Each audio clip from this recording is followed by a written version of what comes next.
अफ़्क़ारुल मुमकिनात व अला क़ुदरतिही व इल्मिही अहकामुल मस्नुआत अल मुतालियन मुशाबिहतिल जिस्मानियात अल मुनज़्ज़हु बिजलाल क़ुद्सिही अन मुनासिबतिन नाक़िसात व नहमदुहु हम्दन यमलउ अक़तारल अर्ज़ि वस्समावात व नशकुरुहु शुक्रन अला निअमिही अल मुतज़ाहिरातिल मुतवातिरात व नस्तईनुहु अला दफ़इल बअसाइ व कश्फ़िज़ ज़र्राइ व नहमदुहु शुक्रन अला निअमिही अल मुतज़ाहिरातिल मुतवातिरात व नस्तईनुहु अला दफ़इल बअसाइ व कश्फ़िज़ ज़र्राइ फ़ी जमील हालात वस्सलातु अला नबिय्यिही मुहम्मदिन साहिबिल आयाति वल बय्यिनात अल मुकम्मिलु बितरीक़तिही व शरीयतिही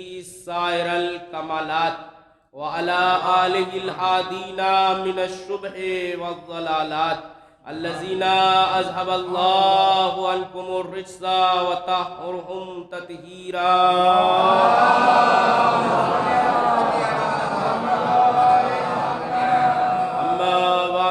फ़क़द क़ालल्लाहु तबारका व तआला फ़िल क़ुरआनिल मजीद व हुवा अस्दक़ुस सादिक़ीन व क़ौलुहुल हक़। बिस्मिल्लाहिर रहमानिर रहीम। अल्लज़ीना युनफ़िक़ूना फ़िस सर्राइ वज़्ज़र्राइ वल क़ाज़िमीनल ग़ैज़ा वल आफ़ीना अनिन नास वल्लाहु युहिब्बुल मुहसिनीन। सलवात पढ़ दे मोहम्मद।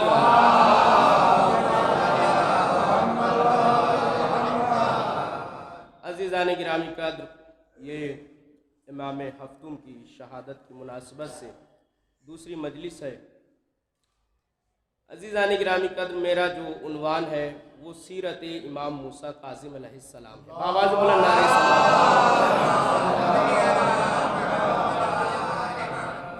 अज़ीज़ान गिरामी कद्र, ये जो मजालिस हैं, ये जो आप यहाँ शरीक हुए हैं, आए हैं, ये आपकी मोहब्बत की एक निशानी है, एक अलामत है कि जो आपको यहाँ तक लेकर आई है। अज़ीज़ान गिरामी कद्र, परवरदिगार आलम कुरान करीम में इरशाद फरमा रहा है, मेरे साथ अभी से रहिएगा, मैं ज़्यादा वक्त नहीं लूँगा। इरशाद बारी ताला है कि मरने पे भी आजाद नहीं, कैसी गुर्बत है जनाजे पे भी फरियाद नहीं, मेरे मौला पे हुई कौन सी बेदाद नहीं, हाय नजदीक कोई रोने को औलाद नहीं, बेकसो तन्हा या मूसा बिने जाफर इब्न ज़हरा, या मूसा बिने जाफर इब्न ज़हरा करते हैं। यानी कहने का मतलब ये है कि जब वो खुशहाल होते हैं, मालदार होते हैं, पैसे की फरावानी होती है, तब भी वो इन्फाक करते हैं। और जब खुद इतना होता है कि उन्हें अपनी ज़रूरियात पूरी करनी हो, अगर कोई हाथ फैला दे, अगर कोई सवाल कर ले, तो ये तब भी देते हैं। यानी ये खुशहाली में भी देते हैं, बदहाली में भी देते हैं, ये हर हालत में देते हैं। तो अब क्यों ना दुनिया वालों को गौर व फिक्र करने की ज़रूरत है ना, उनके चाहने वालों को गौर व फिक्र करने की ज़रूरत है ना। क्यों दर बदर मांगते हो? अरे क्यों गैरों के सामने हाथ फैलाते हो? अरे उसके सामने हाथ फैलाओ ना कि जहां हाथ फैलाने का भी एक अलग लुत्फ है। अरे मिलना एक अलग चीज है, मिलना एक अलग चीज। दुनिया वाले जब देते हैं तो जलील कर देते हैं। अरे बात पहुंच जाए, जब दुनिया वाला कोई आपको देगा, कितना ही करीबी क्यों ना हो, लेकिन देने के बाद जलील जरूर करेगा, देने के बाद हकारत की निगाहों से देखेगा जरूर, देते हुए आपको हकारत की निगाहों से देखेगा जरूर। अरे बड़े गरीब हो गए, ये तो बड़े मालदार बनते थे, इनके पास तो कई घर हैं, इनके पास तो बहुत बैंक बैलेंस था, इनके बच्चे तो बहुत कारोबार करने वाले थे, आज ये हमारे पास आए हैं। आती है जहन में ये बातें लोगों के, तो लिहाजा क्या है, तो आपको दिया तो उसने, लेकिन बदले में आपको जिल्लत और दी। अरे आपने कर्ज लिया ही, कर्ज ही सही, लेकिन बदले में आपको क्या मिली? रुसवाई मिली। और यही वजह है हमारे चौथे इमाम, इमाम ज़ैनुल आबिदीन अलैहिस्सलाम, सहीफे सज्जादिया में एक सलवात पढ़ दे मोहम्मद वाले, कोई मुश्किल। एक और बावाज़ बुलंद नारे सलात। यही वजह है कि चौथे इमाम सहीफ़े सज्जादिया में इरशाद फरमाते हैं, जहाँ इमाम की बहुत सारी दुआएं हैं, दुआओं का मजमुआ है। चौथे इमाम की किताब है सहीफ़े सज्जादिया, जिसे ज़ुबूर आले मोहम्मद भी कहा जाता है, जिसे ज़ुबूर आले मोहम्मद भी कहा जाता है। आप लोग खामोश हैं, मुझे नहीं पता कि ये कितनी बड़ी मंजिलत है उस कलाम की, कितनी बड़ी मंजिलत है उस कलाम की कि जो उस ज़बान से निकले हैं कि जो रसूल के ख़ानदान का परवरदा है, जो आगोश हुसैन का परवरदा है। तो क्या है कि उसमें इमाम ने इरशाद फरमाया कि परवरदिगार मुझे कर्ज की जिल्लत से महफूज रख। अरे कभी पढ़ना, कौन ऐसा है जो मकरूज नहीं है? जाके सहीफ़े सज्जादिया की इस दुआ को पढ़ना, कर्ज ना अदा हो जाए तो आके बताना।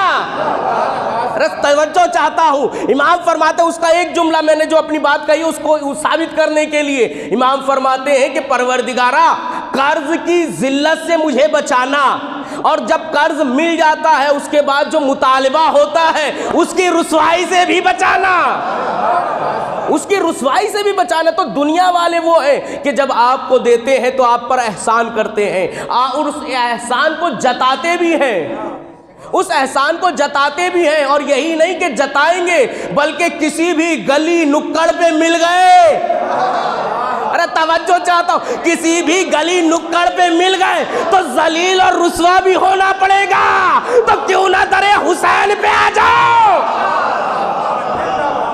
क्यों ना दरे हुसैन पे आ जाओ। हमने ऐसी रिवायतें देखी, हम सुनते हैं, लेकिन यकीन की मंजिल पर नहीं पहुंचे कि हमारा एक इमाम पर्दे गैब में भी है, हमारा एक इमाम पर्दे गैब में भी है। आपको पता है कि एक शख्स, सातवें इमाम, इमाम मूसा काज़िम अलैहिस्सलाम,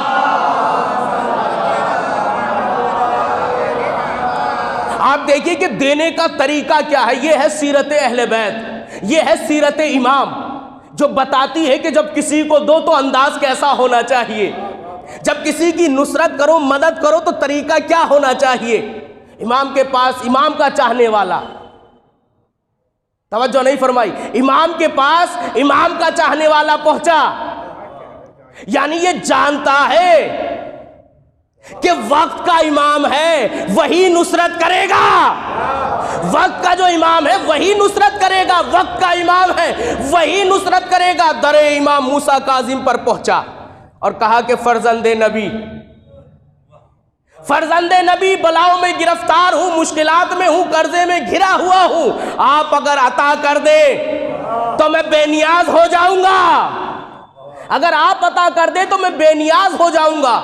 इमाम हुजरे में गए और हुजरे में जाने के बाद दिरहम की एक थैली उठाई और आप दरवाजे के पीछे से हाथ बढ़ाकर, तवज्जो नहीं कर रहे, दरवाजे के पीछे से हाथ बढ़ाया और उसे दे दिया, वो चला गया। लोगों ने पूछा, मौला ये क्या तरीका था? आपने उसे देखा पहले भी था, लेकिन जब आप दे रहे थे तो आप दरवाजे के पीछे क्यों चले गए? फकत खाली हाथ क्यों दिखाया? कहा कि मैं नहीं चाहता कि जब कोई मांगने वाला मुझसे मांगे और मैं उसे अता करूं तो उसकी शर्मसार निगाहें, तवज्जो चाहता हूं, उसका शर्मिंदा चेहरा वो मेरी आंखों में आए। तो लिहाजा ये तरीका होना चाहिए कि जब आप किसी की मदद करें तो एक हाथ से दूसरे हाथ को खबर ना हो, एक हाथ से दूसरे हाथ को खबर ना हो। तो ये क्या है? ये इन्फाक करते हैं, खुशहाली में भी इन्फाक करते हैं, और जब ये खुद जरूरतमंद होते हैं तब भी अता करते हैं। अरे और क्या सुनाऊं आपको? अरे रोजा खोलने के लिए फकत 2 नान ही तो थी, मांगने वाले ने सवाल कर लिया, मांगने वाले ने सवाल कर लिया कि मैं साइल हूं, यतीम हूं, फकीर हूं, मिस्कीन हूं, तो मौला ने इस दर के जो अता करने वाले अफराद हैं उन्होंने एक लम्हा नहीं सोचा कि मुझे तो इफ्तार करना है, हमें तो खुद ज़रूरत है। बड़े तो बड़े बच्चों ने सामने से उठाकर दे दिया कि हम पानी से इफ्तार कर लेंगे। है कहीं हमारे अंदर ये जज्बा, है कहीं हमारे अंदर ये सीरत अमली? हम खुश तो होते हैं, होना भी चाहिए, लेकिन इसको अपनाने की भी तो कोशिश करना चाहिए, इसको अपनाने की भी तो कोशिश करना चाहिए। मैं इस आयत की थोड़ी थोड़ी सी तशरीह करना चाहूंगा। अजीजान गिरामी कद्र, आप देखें कि बुराई खत्म क्यों नहीं हो रही है। कभी गौर किया कि बुराई खत्म क्यों नहीं हो रही है? बुराई खत्म क्यों नहीं हो रही है? क्या वजह? इतनी मजालिस हो रही हैं, इतनी महफिलें हो रही हैं, जगह जगह 4 लोग जमा हो जाते हैं तो अच्छी बातें करते हैं, वाज़ो नसीहत करते हैं एक दूसरे को, लेकिन उसके बावजूद ये बुराइयां खत्म क्यों नहीं हो रही हैं? ये बात पुरानी हो गई। गर्चे हर चीज़ जो कलाम मासूम से निकले वो तरोताज़ा है, तरोताज़ा है। आपके कान थक चुके हैं इस बात को सुनते सुनते कि अगर शिकम माले हराम से भरा हो तो नसीहत का असर नहीं होता। ये आप मुसलसल सुनते रहते हैं, लेकिन मैं 7वें इमाम की शहादत की उन्वान से मजलिस है तो मैं चाहता हूं उन्हीं का कलाम पेश करूं, उन्हीं की रिवायत आपके सामने पेश करूं। एक शख्स है जो इमाम का चाहने वाला है, इमाम का चाहने वाला है। इमाम के पास आया और कहता है, मौला मैं आपका चाहने वाला हूं, आप कुछ अता कर दें, आप कुछ अता कर दें। मौला ने कहा, ये बताओ तुम 2 कश्तियों में क्यों सवार हो? पूरी तवज्जो चाहूंगा मैं, और इस रिवायत को जाके घर पे सोचना सोने से पहले। और इसी के ऊपर एक हदीस है, इमाम मूसा काजिम अलैहिस्सलाम इरशाद फरमाते हैं, गौर व फिक्र के हवाले से फरमाते हैं कि लैसा मिन्ना मन लम युहासिब फी कुल्ल यौमिन, कि वो हमारा चाहने वाला शिया नहीं है जो हर रोज सोने से पहले अपने नफ्स का मुहासिबा ना करे, अपने नफ्स का मुहासिबा ना करे, वो इमाम का चाहने वाला नहीं। तो इमाम ने क्या कहा कि तुम 2 कश्तियों पर सवार क्यों हो? कहा कि मौला क्या मतलब? कहा कि वो फला तुम्हारा रिश्तेदार, उसका अकीदा खुदा के बारे में सही नहीं है, उसके आमाल सही नहीं है, वो गुनाहों में गर्क रहता है, बुरा है, बदबख्त है, और तुम उसकी हमनशीनी इख्तियार किए हुए हो। अरे बात पहुंच जाए, अरे तुम उसके यहां आना जाना करते हो जिसके आमाल बहुत ज्यादा बुरे हैं, खुदा पर सही एतमाद नहीं है, खुदा के मुतालिक सही अकीदा नहीं रखता, आले रसूल की बात को नहीं मानता। कहा कि मौला वो मेरा खाला का लड़का है, मेरी खाला का लड़का है, तवज्जो, वो मेरा भाई है, मेरे खाला का लड़का है, मेरे खालू का लड़का है। मौला ने कहा कुछ भी हो, अरे बात पहुंच जाए, कहा कुछ भी हो। अब मौला फरमाते, तवज्जो, मौला ने कहा अब तेरे पास 2 ऑप्शन है, या तो उससे मोहब्बत कर, ऐने इबारत बता रहा हूं मैं, अगर किसी को हवाला चाहिए जेब में लेकर बैठा हूं, इमाम फरमाते हैं या तो तू उससे मोहब्बत कर या हमसे मोहब्बत कर। तो अब आप माशरे में देखें कि कौन इमाम का चाहने वाला है, कौन इमाम का चाहने वाला नहीं है। अगर मजलिस में आता है और सटोरियों के घर भी जाता है, अगर मजलिस में आता है जुआ भी खेलता है, अगर मजलिस में आता है शराबियों के घर भी जाता है, तो समझ लेना हुसैन का चाहने वाला नहीं है।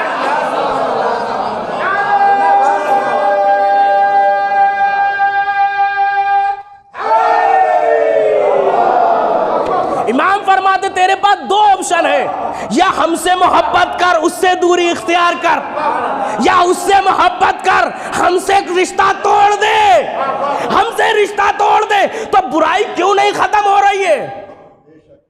अब समझ में आया बुराई खत्म क्यों नहीं हो रही है? भाई बुराई खत्म कैसे हो?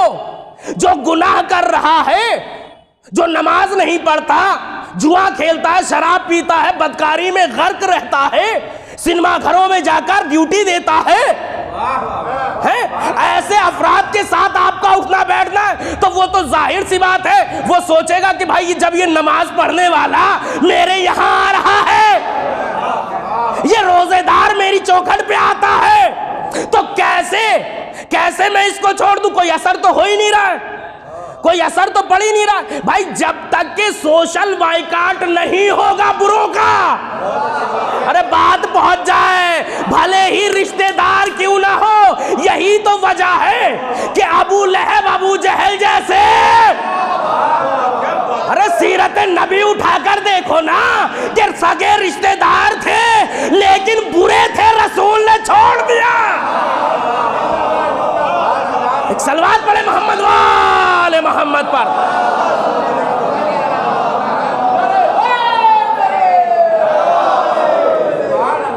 इमाम मूसा काजिम फरमाते तेरे पास दो ऑप्शन है तुम्हारे पास, या तो हमसे मोहब्बत करो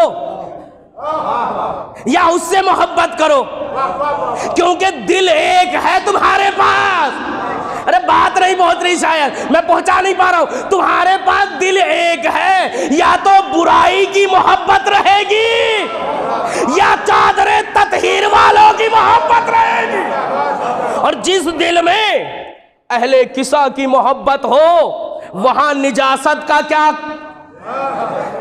अरे बात पहुंच, वहां निजासत का क्या काम, निजासत वहां क्या करेगी। लेकिन इसका मतलब यह है कि अगर हमारा बुरों से ताल्लुक है, उनके यहां आना जाना है, उनके यहां शादियों में, रस्मों में, पार्टियों में आना जाना है एक दूसरे के यहां, तो इसका मतलब यह है कि हमें कोई दिक्कत नहीं है, हमें कोई दिक्कत नहीं है। हम फकत जबान से तो कह देते हैं, हम जबान से तो कह देते हैं कि बुरा है, बुरा है, बुरा है।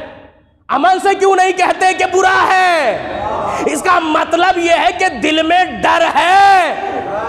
अरे बात दिल में कहीं ना कहीं डर है कि अगर रिश्तेदार को छोड़ा, अगर भाई को छोड़ा, अगर खालू को छोड़ा, अगर चचा को छोड़ा, तो हमारा क्या होगा। अरे जो ये सोचे कि इन्हें छोड़ा तो हमारा क्या होगा, उसे मौला पर एतमाद नहीं है।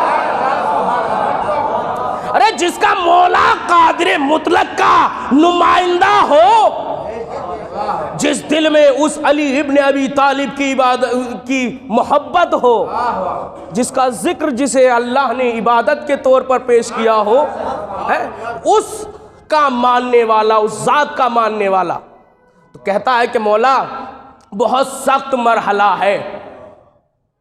कहता मौला बहुत सख्त है। कहा क्या तुझे हमारे ऊपर एतमाद नहीं, क्या तुझे हमारे ऊपर एतमाद नहीं। फिर इमाम फरमाते कि शायद अभी तुम्हारे लिए बात क्लियर नहीं हुई। कहा कि मैं और वजाहत करता हूं। इमाम ने फरमाया सुनो, जनाबे मूसा अलैहिस्सलाम के असहाब में एक शख्स था, जनाबे मूसा अलैहिस्सलाम के असहाब में से, साथियों में से, उनके शियों, उनके चाहने वालों में एक शख्स था जो जनाबे मूसा के बहुत करीब रहता था, उनका फरमाबरदार इताअत गुजार था। लेकिन उसका बाप फिरौन के हमकार और मददगारों में था। ये बेटा ईमान ले आया, जनाबे मूसा अलैहिस्सलाम के साथ रहता था, बाप वहीं फिरौन के दरबार में पड़ा रहता था, उसकी मदद करता था। कहा कि सुनना चाहते हो, जब ये दरियाए नील को पार कर रहे थे जनाबे मूसा अलैहिस्सलाम अपने लश्कर को लेकर, अपने चाहने वालों को लेकर, तो ये जो मूसा का चाहने वाला था ये रुक गया, ये रुक गया। कहा कि मैं अपने बाप के साथ रहूंगा, मैं अपने बाप को बचा लूं, मैं अपने बाप को बचा लूं, मैं उसको अपने साथ रखूंगा।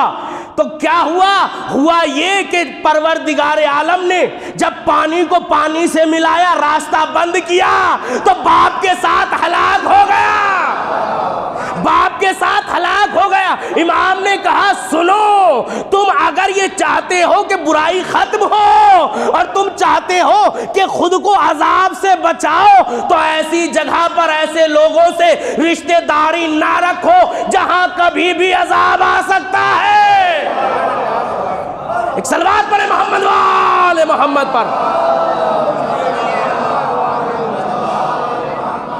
ऐसी जगह ना उठो, ऐसी जगह ना जाओ जहां कभी भी अज़ाब इलाही गज़ब परवरदिगार आ सकता है, जहां कभी भी गज़ब इलाही आ सकता है। तो लिहाजा आज अगर एतमाद है इमाम पर, तो उसका पहला रास्ता यही है कि बुरे को छोड़ो ताकि वो बुराई छोड़ दे। अरे बात ये, मैंने ये पूरी रिवायत का खुलासा बयान किया है कि इमाम क्यों कह रहे हैं बुरे को छोड़ने को, ताकि वो बुराई छोड़ दे, बुराई छोड़ दे। क्योंकि इस्लाम बुरे से नफरत नहीं सिखाता, बुराई से नफरत सिखाता है। क्योंकि इस्लाम बुरे से नफरत नहीं सिखाता, इंसान को मारने का हुक्म नहीं देता, इस्लाम से इंसान को नफरत करने का, बेजारी इख्तियार करने का हुक्म नहीं देता, बल्कि वो बुराई से नफरत बताता है कि बुराई से नफरत करो, उस बुराई से नफरत करो। लेकिन कहीं कहीं जब बुराई मुजस्सम बन जाती है तो हुक्म आता है कि यजीद पे लानत करो, माविया पे लानत करो, सिमर पे लानत करो। एक सलवात पढ़ दे मोहम्मद वाले मोहम्मद पर। जब बुराई मुजस्सम हो जाती है, जब बुराइयां गलाजतें मुजस्सम हो जाती हैं, तो फिर हुक्म आता है कि नहीं, अब ये इंसान बदलने के काबिल नहीं रहा। तो लिहाजा अभी इम्कान है, सांसें नहीं रुकी हैं, अभी इम्कान है, सांसें नहीं रुकी हैं, क्योंकि हम उस इमाम के मानने वाले हैं जो कभी ना इमाम अपने चाहने वालों को रुस्वा करते हैं, ना अपनी कौम को रुस्वा करते हैं। उनका नाम, उनका काम, उनका इल्म, उनका हिल्म, उनका सब्र इंसान को इज्जत देता है, इस्तक़लाल अता करता है, कामयाबी की तरफ दावत देता है। एक बार सीरत आइम्मा पढ़ने की ज़रूरत है, उन पे गौर करने की ज़रूरत है। एक बार इस रुख से भी देखो कि सीरत मासूम इंसान साज और माशरे साज तारीख़ है। सीरत मासूम इंसान को इंसान बनाने के लिए है, क्योंकि ये वो ज़ात हैं कि जिनके यहाँ गलती का, ख़ता का, इश्तबाह का कोई दरगुजर नहीं है। जब भी शियत पर मुश्किल वक्त आया है तो यही लोग आगे आए हैं, इन्होंने ही पहल की है, इन्हीं के खून से जो है इस्लाम की दीवारें बुलंद हुई हैं, इस्लाम मजबूत हुआ है अहले बैत की कुर्बानियों से।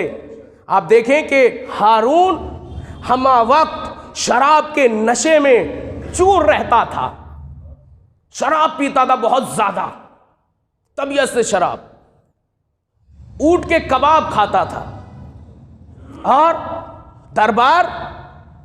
दरबार के जहां यह कहा जाता था कि इसका कुछ पता नहीं कि ये नाच गाना गाने वालों को अपनी हुकूमत कहीं ना लुटा दे। इस कदर बदतमीज और अय्याश इंसान, हमेशा अपनी फजीलत सुनना चाहता था, हमेशा लोगों को पैसे देता था, शोरा को बुलाता था कि लोग उसकी फजीलत बयान करें, पैसा देके। मैं पूछना चाहता हूं, किसी ने आज तक कोई एक फजीलत सुनी? किसी ने आज तक हारून रशीद की कोई मलऊन की फजीलत सुनी कि जो बादशाह वक्त था, तक तो सल्तनत थी, कलम उसके थे, शायर उसके थे, दौलत उसके पास थी, बहुत लोग कसीदा लिख के लाते थे, जापना आप ऐसे हैं, जहापना आप ऐसे हैं, कहां गए कुछ नहीं पता, लेकिन जिसका जिक्र रोकने की कोशिश की गई वो आज भी जिंदा है, उसका जिक्र भी जिंदा है। जिनके